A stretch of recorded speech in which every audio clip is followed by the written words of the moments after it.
You're listening to the podcast of Rain City Church.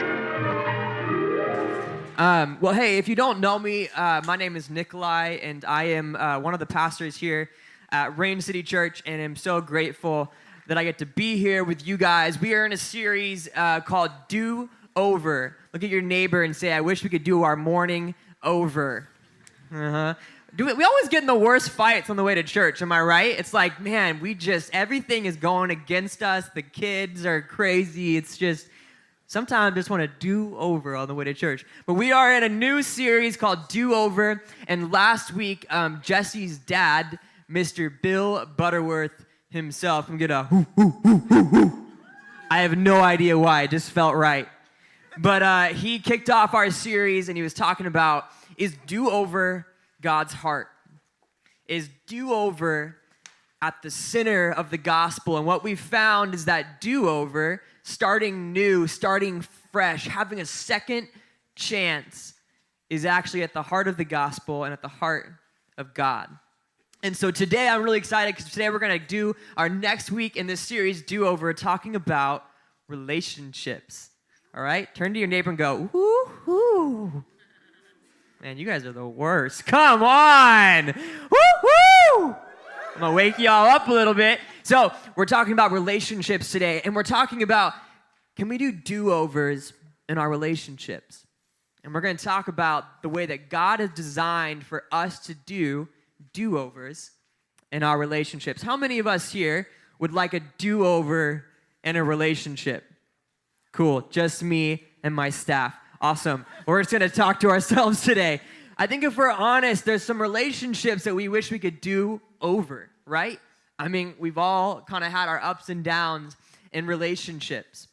And what I'm excited to talk to you guys about today is that God's offered us this really, really cool thing called forgiveness.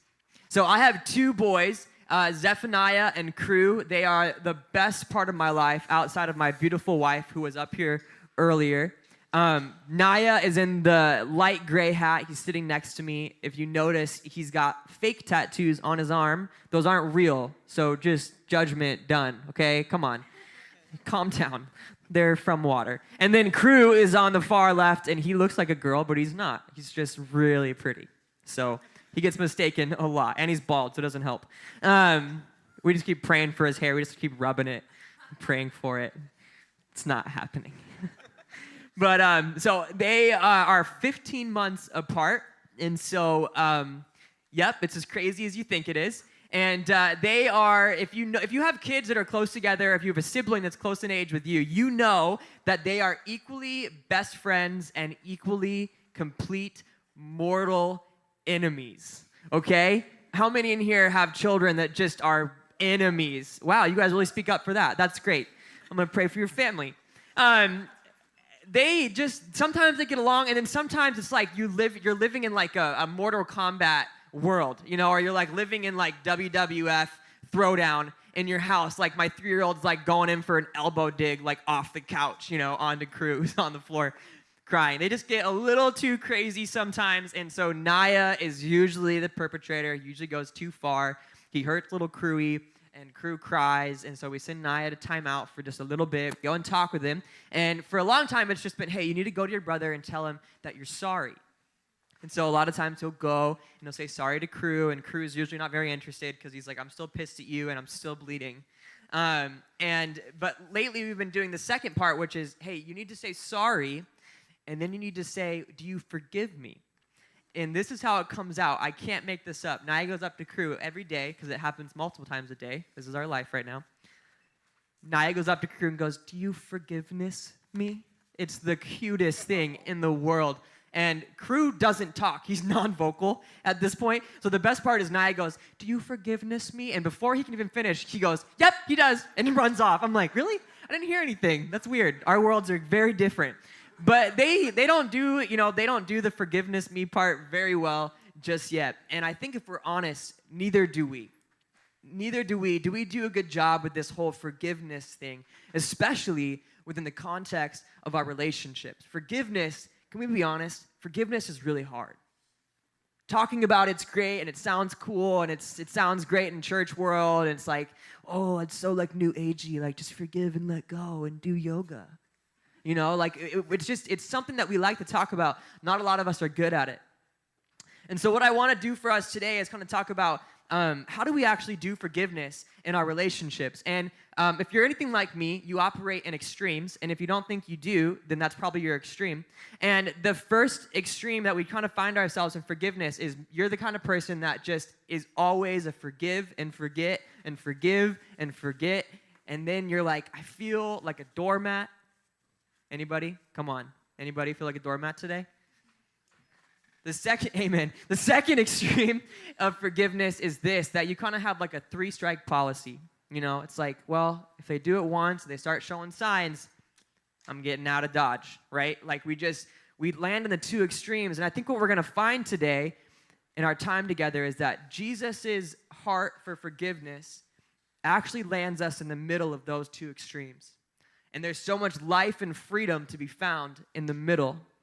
And so we're going to talk about that today. Real quick before we jump in, we are titling this message, Do-Over. Can I ever forgive you? Can you ever forgive me? Before we get started, I'd love to just kind of define forgiveness for us, because I feel like when we talk about forgiveness, we might all have a little bit different of understanding. So just to like ground us and bring us together, I'm going to talk about it just real quick. First of all, we have this word. It's going to pop up on screen. Anybody know this word? Anybody? All right, guys, I'm the smartest person in this room. Woo, woo. Just kidding. I had to look it up on Google. So this is the Greek word for forgiveness, and it's pronounced aphiani. Aphiani. Anybody in the room? Come on, aphiani. Aphiani. My band's got it. So aphiani is the Greek word translated for forgiveness, and this is cool. This is what forgiveness actually means. It actually carries a wide range of meanings. So it includes to remit, to leave something or someone alone, to allow an action, to leave, to send away, to desert, or to abandon. Forgiveness is not just an action. It's not just an emotional experience, but it's actually 2 in the same. It's an action and an emotional experience and a freedom and spirituality. Forgiveness is said 146 times alone in the New Testament, oftentimes by Jesus. And so we can know that, okay, forgiveness is obviously important to talk about, especially within our context of discipleship and following Jesus and being apprentices of Jesus. And forgiveness is in part a willingness to drop the narrative on a particular injustice or something that's happened to us. It's dropping the narrative of what we wish someone would have done or we wish we would have done. It takes the focus, forgiveness takes the focus off of the other person, and it puts it back on ourselves. Psychologist Nancy Collier says it this way, I love this. What we want from the other, the one we can't forgive, is most often love. Forgiveness is ultimately about choosing to offer ourselves love, and with it, freedom. Cool. So if you're anything like me, sometimes you start listening to a message and you start wondering, is this something I struggle with? And so I just wanted to give you a few things. These are kind of some like notes about in your life. If you're like, okay, that's me, then you might struggle with unforgiveness. And here's a couple of them for you. You experience bursts of anger. You're petty and impulsive. You're desperate to make them understand how you feel. You're unable to reframe your experiences. You replay the scene over and over and over and over again. You gossip. Okay, so now we know what forgiveness is. We have it defined, and then we know what it looks like in our lives. So real quick, I'm just going to pray for us before we jump in, and then we're going to keep going, okay? God, we thank you so much for today. God, I pray that you would speak hope. Lord, I pray that none of us would feel ashamed about the unforgiveness that lurks in our life. But God, that we would know that we are being pulled into new life out of kindness from you. God, speak to us. Make us different people today. We love you. Amen. All right. So we're gonna kind of kick off in Matthew, and in chapter 18. At the beginning of chapter 18 in Matthew, Jesus is talking to his disciples, and he's talking to them about this is how you deal with conflict. Okay, this is how you deal with conflict with people that you love or people that are in the church, and he kind of gives them these this step process of hey, if he sins against you and you tell him hey man, you sinned against me, and he's still not listening, then you can grab somebody else, and then so on and so on. We've probably heard it before. We're not going to jump into that today. What really we feel like as a pastor staff here is that there's just too much context within that, and too much context within your story for me just to be hey, if someone did something wrong to you, this is what you can do about it. We would much rather you, if you're here today and you're dealing with conflict in your life, you're doing conflict within Rain City, that you would grab a pastor or staff today and say, hey, what's the next steps for me in that relationship? I don't want to just do some blanket statements today from the stage, okay? But we are going to camp out just later on. So Jesus is telling the disciples here, this is how you deal with conflict. This is how you deal with relationships that are broken. And I can see it on their faces. The disciples are kind of tracking and kind of not. And so they're they do what any person does, my kids. And they're yeah, so how many times though? Could we just basic, how many times? 7 times do I forgive somebody? And Jesus says this is crazy. Peter comes to Jesus and says, Lord, how many times shall I forgive my brother or sister who sins against me? Up to 7 times? Jesus answered, I tell you, not 7 times, but 77 times. Peter at that point is going, I don't know multiplication, and that's a lot. But I'm sure he still looks confused because Jesus, like he always does, he then goes into a parable, right? He's okay, God, you guys are morons. Let me tell you in a little story. So there was this unmerciful servant, and the disciples are okay, now I'm tracking. Basically where they land is there isn't a reason that you shouldn't forgive. So my wife and I, we when we were in our early 20s, we had just gotten married. We were living in Steamboat Springs, Colorado, and I was working at a little church, and she was working there with me as well. We were both serving in Young Life, and we kind of just felt man, what is God calling us into next? We just kind of felt something bigger was happening outside of Steamboat. It's 12,000 people. We had been there for a long time. We're there's got to be so much more outside, just around the river bend, And so we decided, any 20-year-old, that we should just move to Uganda, Africa for a while. And so we pack up all of our stuff, and we put it in a little storage unit, and we grabbed one-way tickets to Uganda, Africa, to work with some of my good friends that had been out there for about 10 years, serving outside of Kampala. And we were going to help out with some projects out there and just spend some time loving each other and serving a community and just living life a little slower. And so I had no idea what I was getting myself into, okay? My wife, when we first started dating, had been to Uganda. She had spent a month there after Young Life Camp. I had no idea. And so we're on the plane on the way to Uganda, and I'm trying to figure out what the experience is going to be like because I have nothing to compare it to. And so I'm do they have mirrors in Uganda? She was you have no idea what we're doing, do you? And I'm no. And she was this is not, what are we thinking? And she's having a panic attack on the plane. And so we get there, and it was a great experience, but it was just the first couple of weeks were so different. You shower in a bucket at nighttime, at the projects, you're just kind of using the restroom in a little hole that's surrounded by some, wood panels. So it's just totally different. And when we were there, the first couple of weeks, not only was I dealing with severe culture shock, but we were not super getting along with some of the volunteers. And so finally, it just kind of came to a head, and my good friend at the time, we were heading to a project, and he was kind of in charge of all the volunteers. And so like any teacher would in a classroom, everyone's about to get out of the van and go to the project, and he's hey, Nicolai and Kelsey, I'm going to need you guys to hang back with me. And I'm oh, man, here we go. And so he kind of lays into us a little bit, and I immediately lay back into him. There was just this something inside of me that just came out like a monster, just toxic waste, just all over this guy's face. And it was this moment of we're both yelling at each other. We're on this dirt road, and there's just Ugandans everywhere, the only 2 white guys, and we're just screaming and crying at each other. I'm sure if anyone else was watching, they're just man, white people are messed up. Those dudes need help. We like calmed down, we hugged each other. It was fine. Like, we're still really good friends to this day. I was in his wedding. But I had that moment afterwards of like, what was that?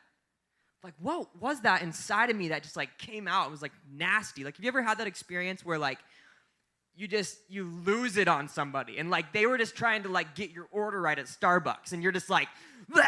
And they're like, dude, I'm so sorry about your wife, but like I just wanted to give you your upside down mocha. You know, like we get to that place where this just nastiness comes out of us. And I want to say today that I think so much of that is just unforgiveness that is rotting our soul.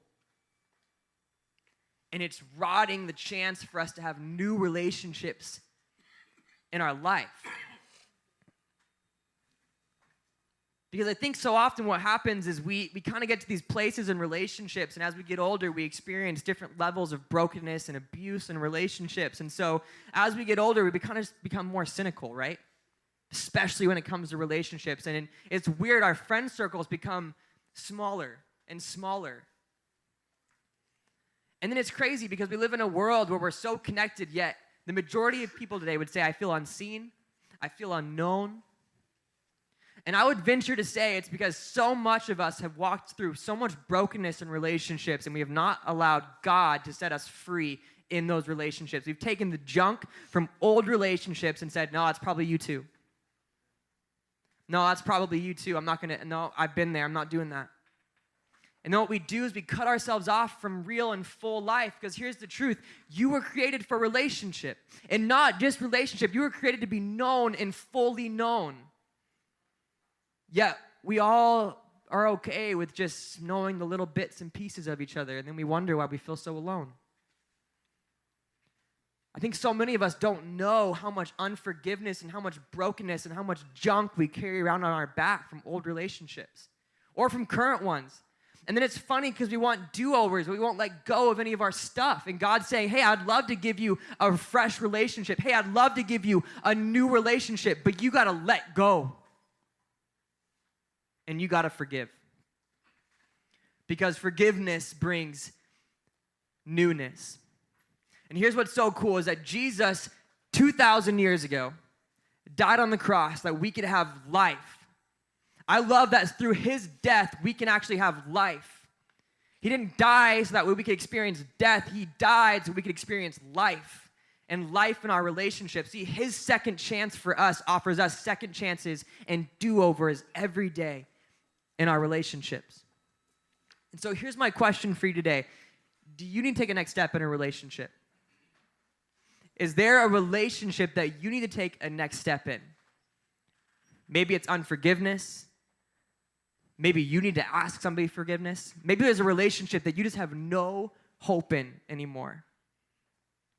I would love for you to take a next step, and I kind of have 3 next steps for you guys today, and you can take them on your program that you were given when you came in.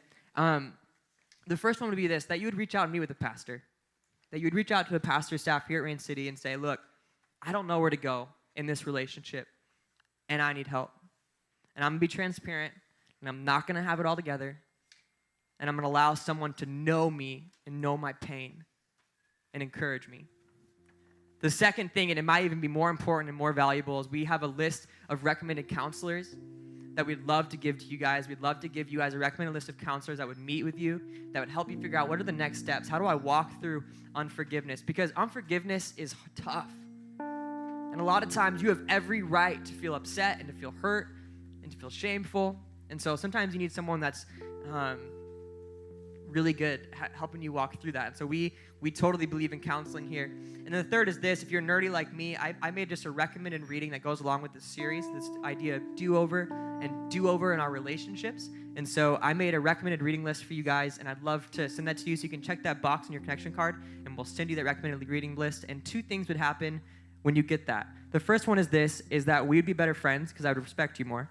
And the second thing is, come on, are we awake in here? And the second thing is that I just really believe that it would be great for your life and for your relationships. And so that's one of our first contacts we're going to talk about today is forgiveness for other people. And here's where we're going to land today is forgiveness for ourselves. So I was talking about Naya and crew earlier, And our kids love, if you have kids, you know that kids love to watch everything that you do. Am I right? I mean, they literally are like little parrots. And for some reason, they always repeat and mimic the things that you don't want them to do. Am I right? Like, can you do the things that are good, like liking people and like loving people and saying kind things? But for some reason, they always grab onto the bad things. But in this one instant, they grabbed onto the good thing. And my 3-year-old Naya, he grabs onto everything we say. So like my wife and I say babe a lot. And so he calls us babe all the time now. He literally only calls me, this is horrible. He literally, pray for my kid. He only calls me Nicolai and babe. I'm like, no, it's dad. He's like, no, it's Nicolai. I'm like, no, you creep, it's dad. It freaks me out when my 3-year-old's like, Nicolai, babe. I'm like, oh God. So, yeah, I'm sure my 1.5-year-old, his first word's gonna be babe. And be like, okay, we gotta change something. We gotta change our household. But anyways, Kelsey and I, a lot of times, will come up behind each other in the kitchen or after work and just give each other a hug and just say, hi, it's so good to see you. And so Naya has picked up on that. And so sometimes he'll go and hug Crew from behind. The first time it happened, though, it ended really poorly because Naya's hug was more like a chokeout for a little Crewy. And so I look over and Crew's turning purple and Naya's just like smiling just around it. I'm like, oh my gosh, your love is killing him right now. And so like any normal parent, I'm just like, Naya! And Naya freaks out and then Crew freaks out and they're both screaming and Crew's like gasping for air and I start crying because I'm like, he just almost died. And Naya's sitting there crying and in my head I'm like, why are you crying? You didn't almost die. So like any good dad, I get down. I'm like, hey man, why are you so upset? Like you remember you choked him out, right? Like you're fine. And he was like, you scared me, Dad. At least he called me Dad. That was good. And I was like, oh man, I'm so sorry, buddy. And it sounds like a silly story because it is. But we hold on to those things, right? I mean, we hold on to the things that we've done wrong, the places that we've totally missed the boat. Things. We hold on to the relationships that we let fall away. We hold on to the relationships that we ruined. We hold on to the ways we acted out, and we don't let ourselves forget it. Right? I mean, we are our own worst critics. And I think sometimes we really have the forgiveness thing figured out when it comes to other people, but I think we're really bad at forgiving ourselves. I think we're really bad at seeing ourselves the way God sees us. I think we let our mistakes taint the way we see ourselves and the hope for our relationships because, well, I know myself and there's no way I can be that person. I can't change. It's just who I am. And we hold on to this guilt and shame like it's a badge of honor, like we're doing someone else a favor if we hold on to how horrible we are. And yet, that's not at all what God has called us to live. In 2 Corinthians chapter 5, it says this, therefore, if anyone is in Christ, the new creation has come, and the old is gone, and the new is here. All this is from God who reconciled us to himself, though Christ, and gave us the ministry of reconciliation. That God was reconciling the world to himself in Christ, not counting people's sins against them. And he has committed to us the message of reconciliation. We are therefore Christ's ambassadors, as though God were making his appeal through us. We implore you on Christ's behalf, be reconciled to God. God made him who had no sin be sin for us, so that in him we might become the righteousness of God. I'm going to invite the band back up with me. I love this because it's saying that God has set us free for only freedom's sake. So that means that God has set us free not to be in the bondage of unforgiveness for ourselves or for relationships around us. God died on the cross so that we could have life and life abundant. And so often we find ourselves not living in that life, right? We're shackled by the pain and brokenness of our unforgiveness for our relationships and for ourselves. And the funny thing is we look at ourselves so differently than God sees us. See, God doesn't see us by our mistakes. God doesn't see us by the ways that we don't measure up. God doesn't see us by all the relationships that we totally ruined. God sees our potential. God sees the hope for our lives. God sees the do-over that's available to you in your relationships today. See, in God's economy, in God's world, your marriage is not too far gone. Your relationship is not too far gone. Your relationship with your son or your daughter is not too far gone. There's nothing that cannot be fixed by God. His reconciliation, His forgiveness, His do-over for your life is not only for certain things, and it's not just for the small things. Yet we make it so small, and we hold on to the things that we did 10 years ago, or the relationships that aren't working, and you know what it's doing? It's killing your present, and it's killing your future. It should be left in the past. And God's saying, no, I have so much more for you right now in your present and in your future, but you gotta let that stuff go. You gotta live in the forgiveness that I offer. You gotta live in the full life that I offer. And it's not just for your sake. God doesn't just offer you full lives that we can just be happy. You know why He offers us full life? It's because the world around us desperately needs people that are fully alive. The world does not need more people that are dying when we have the gift of life offered to us. The world around us needs more Christians that know there is more hope and a do-over for every relationship, for every person. The world needs more people that are alive. And we get that through the cross. We hope you enjoyed this message. For more information and resources, go to RainCityChurch.com. Thanks for listening.